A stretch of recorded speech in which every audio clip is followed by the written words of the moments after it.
Bonsoir à toutes et à tous et merci d'être au rendez-vous de l'information sur la télévision Maranatha Bénin. Voici les titres. Fin ce jeudi d'un séminaire sur les médias, l'intelligence artificielle, la désinformation, la paix et la cohésion sociale au Bénin en Afrique de l'Ouest à Cotonou. L'atelier organisé par Banuto et son partenaire FIAP a réuni des journalistes venus d'un peu partout du Bénin. Dimanche dernier, 17 mai 2026, l'Église évangélique de la délivrance et du salut en Christ, EEDSC, 6 à Védocor, a servi de cadre pour d'intenses et longs moments d'adoration et de louange en l'honneur de l'Éternel. Ces moments ont été couronnés par une prédication. Vous suivrez le reportage de Sinatou Oua Djovi et de Credo Defli dans cette édition. Hors du Bénin au Maroc, le chef de la diplomatie française annonce la venue prochaine du roi Mohamed VI en France. Encore 4 jours pour vivre la prestation de serment du nouveau président élu de la République du Bénin, Romuald Wadaï. Loin d'être une simple formalité protocolaire, c'est l'instant où l'homme devient garant des institutions de l'unité nationale et des expériences du peuple. Suivez ici la consistance de cet événement, grande nature avant le cérémonial. Une décision dictée par des impératifs techniques et logistiques. À Porte-Nouveau, le stade Charles de Gaulle, cadre traditionnel de l'investiture présidentielle, fait actuellement l'objet d'importants travaux de réhabilitation engagés dans le cadre de sa modernisation. Depuis plusieurs mandats, cette enceinte symbolique accueillait pour l'un des rites les plus solennels de la République. Un espace où se croisent protocole d'État, ferveur populaire et affirmation démocratique. Le changement de lieu n'affecte en rien la tenue de l'événement. Cotonou, c'est le Bénin. Porte-Nouveau aussi, c'est le Bénin. Ça peut se passer même à Parakou. Ça ne dérange pas. Cette année, la continuité institutionnelle devra s'adapter aux exigences du chantier. Le 24 mai prochain, c'est depuis Cotonou que se jouera cette séquence décisive de la vie démocratique nationale. En tant que Béninois, cela me réjouit. D'autant plus que c'est le même Bénin, c'est sur le territoire béninois que va se passer l'investiture du président élu. Le fait de déplacer ça de Porte-Nouveau pour Cotonou, ça doit gêner personne. C'est les humains qui avaient décidé à ce que l'investiture se passe à Porte-Nouveau. Si aujourd'hui nous décidons que cela soit fait au Palais des Congrès à Cotonou, je pense que ça ne dérange pas. Un changement de décor et la même exigence républicaine et la continuité d'un cérémoniel démocratique profondément ancré dans l'histoire politique du Bénin sans altération de la portée symbolique de cet événement grandeur nature au Bénin. Un tour dans la ville de Cotonou en passant par Erevan, Amazon et autres montre des axes routiers autrefois dégradés aux grandes artères désormais fluides et éclairées, des espaces publics longtemps abandonnés aux sites modernisés et embellis. Le pays affiche progressivement un nouveau visage. Suivons plutôt. Le changement saute aux yeux. Là où dominait poussière nid de poule et embouteillage interminable, s'étend désormais des routes plus larges, plus praticables et mieux structurées. Du littoral aux communes de l'intérieur, le réseau routier béninois connaît une montée en puissance sans précédent. Entre 2016 et 2024, plus de 2000 km de routes ont été aménagées et bitumées, ouvrant la voie à une meilleure connectivité entre les zones urbaines, agricoles et commerciales du pays. Sur les axes stratégiques, les travaux se poursuivent avec intensité. Dans les grandes agglomérations, la métamorphose des espaces saute également au regard. Boulevards redessinés, trottoirs pavés, caniveaux aménagés, terre-plein embellis, éclairage public renforcé, les centres urbains changent progressivement de silhouette. La route des pêches en est l'un des symboles les plus éloquents.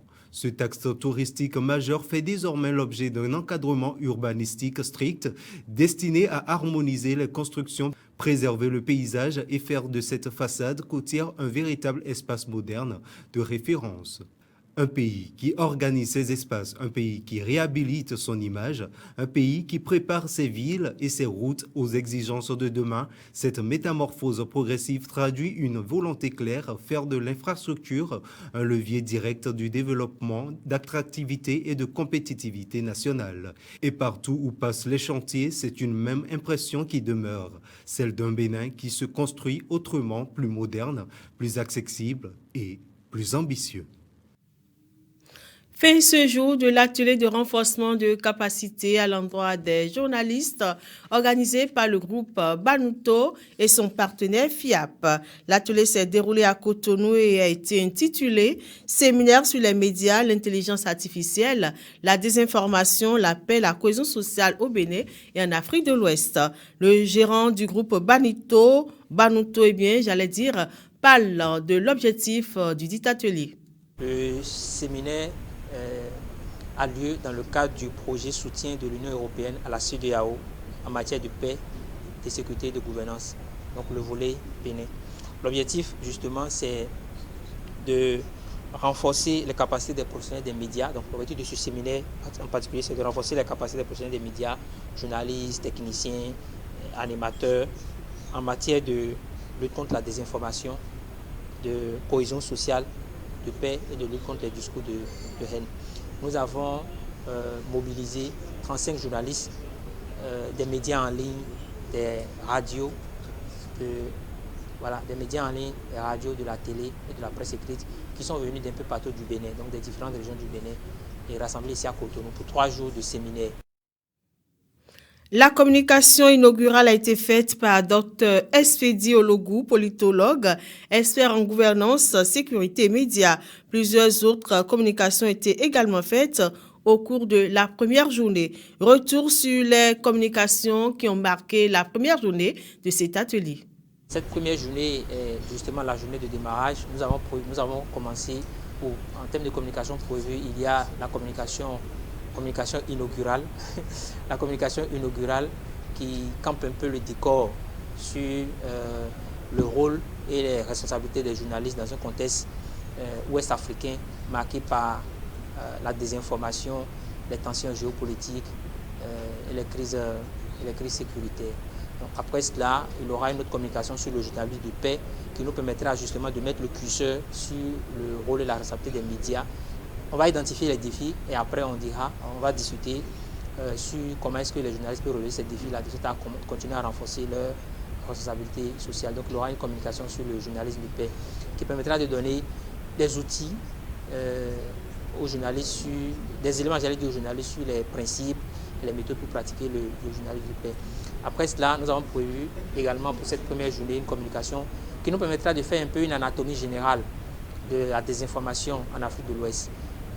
Quels sont les types de désinformation qui reviennent le plus, comment ça se manifeste, comment ça circule et comment justement répondre en tant que média à cette désinformation. Donc voici ce qui est prévu pour la première journée et ça nous permet de mettre en route le séminaire avec des sessions prévues encore la deuxième journée qui est demain et ensuite le troisième jour, après-demain nous allons faire la conclusion. Voilà, il est aussi prévu dans la journée d'aujourd'hui un panel. L'atelier a duré du 19 au 21 mai 2026. Dimanche 17 mai 2026, dimanche dernier, 17 mai 2026, l'Église évangélique de la délivrance et du salut en Christ, EEDSC, 6A Vedocor, a servi de cadre pour d'intenses et longs moments d'adoration et de louange en l'honneur de l'Éternel. Ces moments ont été couronnés par une prédication illuminant les yeux spirituels des fidèles sur la personne du Saint-Esprit et le baptême du Saint-Esprit. Reportage Sinatoire Uadjovi et Credo Defli.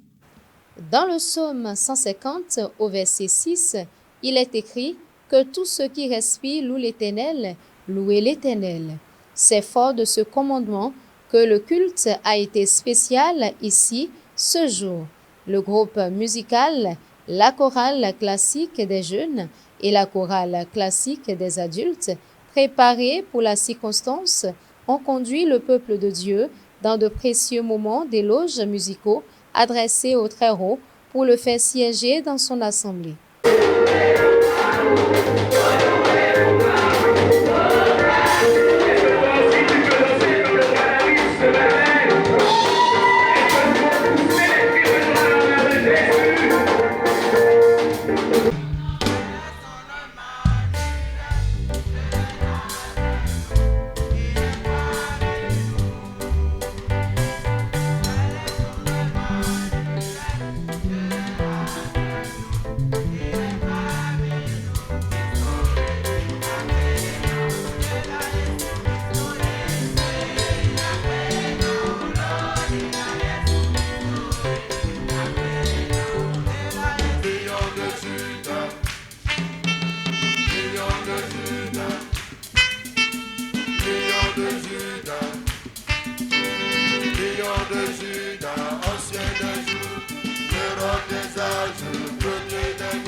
notre bannière, notre foi créateur, confessant le très précieux, Dieu de Dieu, lion de Judas. Après cela, le révérend Nazaire Nkwalude a prêché sur le baptême du Saint-Esprit. Il a entre autres révélé que la Pâque signifie Dieu avec nous, mais que la Pentecôte, c'est Dieu en nous. En se basant sur Hébreux 5, des versets 12 à 14 et Hébreux 6, le verset 1, il a en outre expliqué la préciosité du Saint-Esprit en nous plutôt qu'avec nous.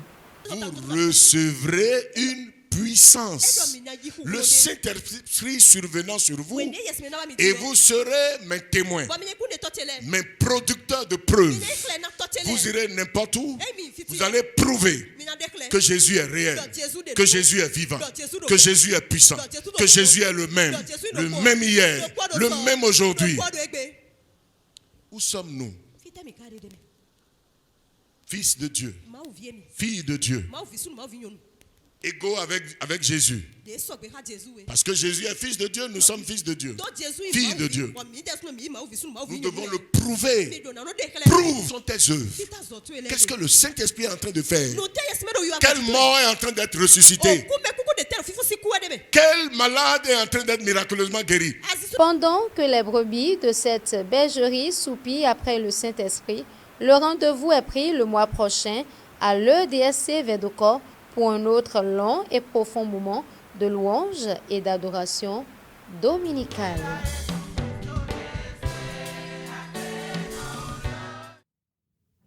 L'actualité internationale à présent, nous irons au Mali où la lutte antiterroriste justifie-t-elle les enlèvements par la sécurité d'État. En RDC, 100 tonnes de matériel déployé dans l'Est.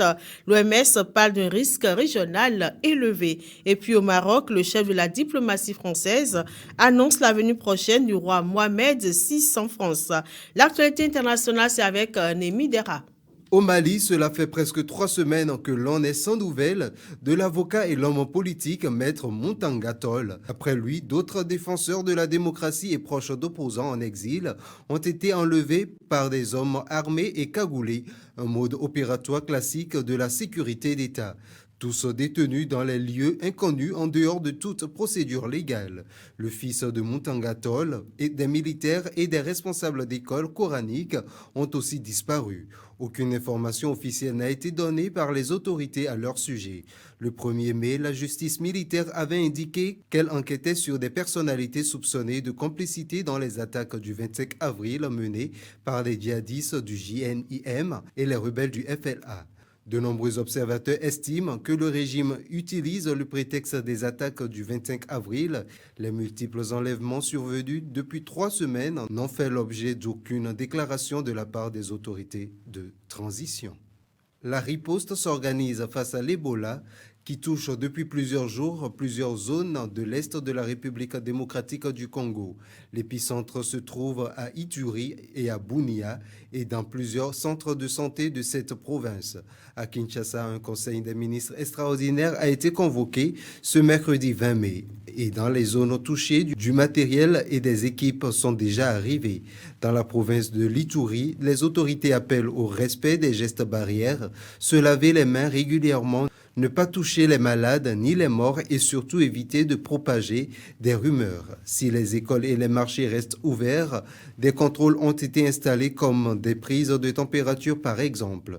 Les équipes sanitaires provinciales essaient aussi d'identifier et de recenser les points d'entrée et de sortie de la province où seront implantés des postes de contrôle afin de limiter la propagation de l'épidémie.